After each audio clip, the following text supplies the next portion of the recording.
사랑하는 하여묵 가족 여러분, 안녕하세요. 김소명 목사입니다. 오늘도 주시는 생명의 말씀을 의지하여 주 안에서 힘없고 능력받는 귀한 믿음의 지체들 다 되시기를 축복합니다. 이 시간 본문은 욥기 41장 1절에서 11절입니다. 내가 낚시로 리워야단을 끌어낼 수 있겠느냐? 노끈으로 그 혀를 맬 수 있겠느냐? 너는 밧줄로 그 코를 꿰 수 있겠느냐? 갈고리로 그 아가미를 꿰 수 있겠느냐? 그것이 어찌 내게 계속하여 간청하겠느냐? 부드럽게 내게 말하겠느냐? 어찌 그것이 너와 계약을 맺고 너는 그를 영원히 종으로 삼겠느냐? 내가 어찌 그것을 새를 가지고 놀듯 하겠으며 내 여종들을 위하여 그것을 메어 두겠느냐? 어찌 장사꾼들이 그것을 놓고 거래하겠으며 상인들이 그것을 나누어 가지겠느냐? 내가 능히 많은 창으로 그 가죽을 찌르거나 작사를 그 머리에 꽂을 수 있겠느냐? 내 손을 그것에게 얹어보라. 다시는 싸울 생각을 못하리라. 참으로 잡으려는 그의 희망은 헛된 것이니라. 그것의 모습을 보기만 해도 그는 기가 꺾이리라. 아무도 그것을 격동시킬 만큼 담대하지 못하거든 누가 내게 감히 대항할 수 있겠느냐? 누가 먼저 내게 주고 나로 하여금 갚게 하겠느냐? 온 천하에 있는 것이 다 내 것이니라. 아멘. 미국에 살면서 좋은 점 중에 하나는 여행 갈 곳이 참으로 많다는 것입니다. 미국은 땅이 얼마나 넓은지 사계절이 동시에 존재하는 거의 유일한 나라라고 하지요. 알래스카의 매서운 추위와 플로리다의 무더운 더위를 한꺼번에 느낄 수 있는 나라가 바로 미국입니다. 물론 도시 여행도 나름의 매력이 있기는 합니다. 그런데 사람이 만들어 놓은 곳은 몇 군데 다녀봐도 그곳이 그곳이요. 거의가 비슷해서 금방 질릴 수밖에 없지요. 제가 사는 지역 바로 옆 동네가 미국 최대의 도시인 맨하탄이다 보니 시카고를 가고 애틀란타를 가고 로스앤젤레스를 가도 거기가 거기고 어떤 특별한 매력을 느끼기가 쉽지 않습니다. 그런데 자연 경관은 차원이 다릅니다. 아직 많은 곳을 방문해 보지는 못했지만 지금까지 다녀온 곳만 보더라도 가는 곳마다 입이 다물어지지가 않았습니다.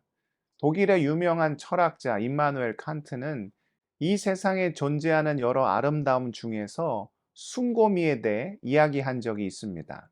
깎아지른 듯한 절벽, 뜨거운 용암이 분출하는 화산, 바닥이 없는 것 같은 검푸른 바다를 보면서 인간은 그 압도하는 거대한 자연 앞에 한없이 초라함을 느끼며 두려운 마음과 경외심을 동시에 느끼게 되지요. 이것을 숭고한 아름다움, 바로 숭고미라고 부릅니다. 이 숭고미는 웅장하고 거대한 자연 만물을 창조하신 하나님의 위대하심과 깊은 관계가 있습니다. 우리는 언제 하나님의 존재를 느낄 수 있습니까? 아침에 뜨는 해와 저녁에 지는 노을, 들녘에 핀 꽃과 겨울에 내리는 눈, 감히 인간의 능력으로 통제할 수도 헤아릴 수도 없는 광대한 자연의 질서 앞에서 그것을 창조하시고 통치하시는 그야말로 전지전능하시고 무소부재하신 여호와 하나님을 우리가 고백하게 되지요. 그 영화로우신 하나님을 찬양하는 대표적인 시가 우리가 즐겨 묵상하는 시편 8편입니다.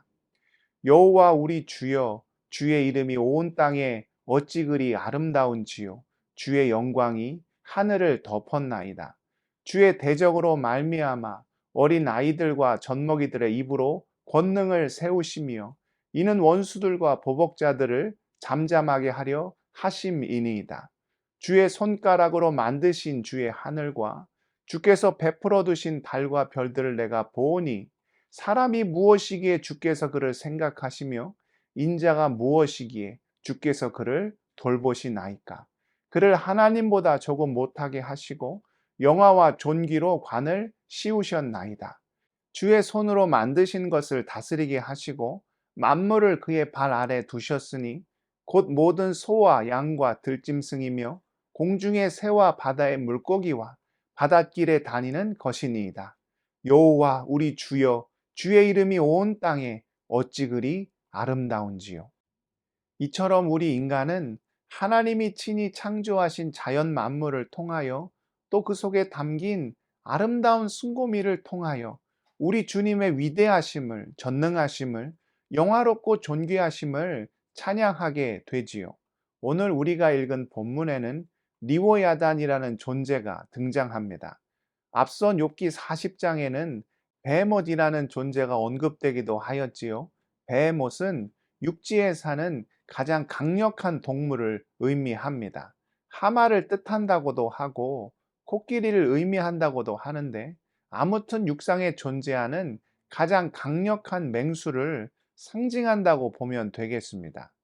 만약에 여러분이 길을 가시다가 호랑이나 사자와 같은 거친 맹수와 맞닥뜨리게 되었다고 생각을 해 보십시오. 우리를 바라보며 으르렁거리는 그 모습 앞에 그야말로 오금이 저릴 수밖에 없지요. 그 강력한 맹수마저도 누가 창조하셨고 또 누구의 통제 아래 있다는 것입니까? 바로 여호와 하나님께서 그 모든 것을 지으시고 다스리고 계신다는 것이죠. 또한 오늘 말씀에 등장하는 리워야단은 바다에 사는 가장 강력한 존재를 의미합니다. 가장 큰 포유류이자 지구상에 존재하는 가장 큰 동물이 바다에 사는 흰수염 고래라고 합니다. 몸 길이가 자그마치 23에서 31m나 되며 몸무게가 무려 180톤에 이른다고 하지요. 사람의 몸무게를 100kg으로 생각해 본다면 인간의 1800배에 해당되는 무게가 됩니다. 그 밑에 깔린다는 상상을 해 보십시오. 소위 말하는 뼈도 못 추리는 상황이 펼쳐지겠지요. 사실 인간이 모든 바다를 다 탐험해 본 것이 아니기에 깊은 심해 속에는 아직도 어떤 동물들이 살고 있는지를 다 알지 못한다고 합니다. 그 깊고 깊은 바다, 그 바다가 있는 거대한 지구, 또 그 지구를 먼지만도 못한 존재로 만드는 끝없는 우주, 이 모든 것을 창조하시고 다스리시는 분이 누구시라고요? 우리가 믿고 의지하는 여호와 하나님이시지요. 우리에게 허락된 삶의 고난은 바로 전지전능하시고 무소부재하신 하나님께로 나아가는 길이 되어 줍니다. 사람이 고난이 없을 때는 자기가 전부이고 자기가 가진 지식과 힘과 능력과 권세가 대단한 것이라고 착각합니다. 그런 인생 가운데 고난이 찾아와요. 그럼 무엇을 경험하게 됩니까? 지금까지 내가 붙잡고 의지하고 있던 것들이 정말 아무것도 아니라는 사실을 몸소 깨닫게 되지요. 그때 우리 믿음의 사람들은 어떻게 합니까? 우리를 창조하시고 이 땅 가운데 보내신 누구보다도 우리를 사랑하시는 여호와 하나님께로 시선을 돌리게 됩니다. 세상 그 어떤 어려움보다도 절망과 낙심과 탄식, 심지어는 우리의 모든 것을 빼앗아가는 죽음보다도 크고 위대하신 하나님을 온전히 경험하게 되지요. 홍해와 같은 고난 속에서 그보다 크신 하나님을 여리고성과 같은 삶의 어려움 앞에서 그와는 비교도 할 수 없는 위대하신 여호와 하나님을 우리가 직접 목도하게 되지요. 사랑하는 믿음의 지체 여러분, 이 세상 모든 자연 만물을 창조하신 분이 여호와 하나님이십니다.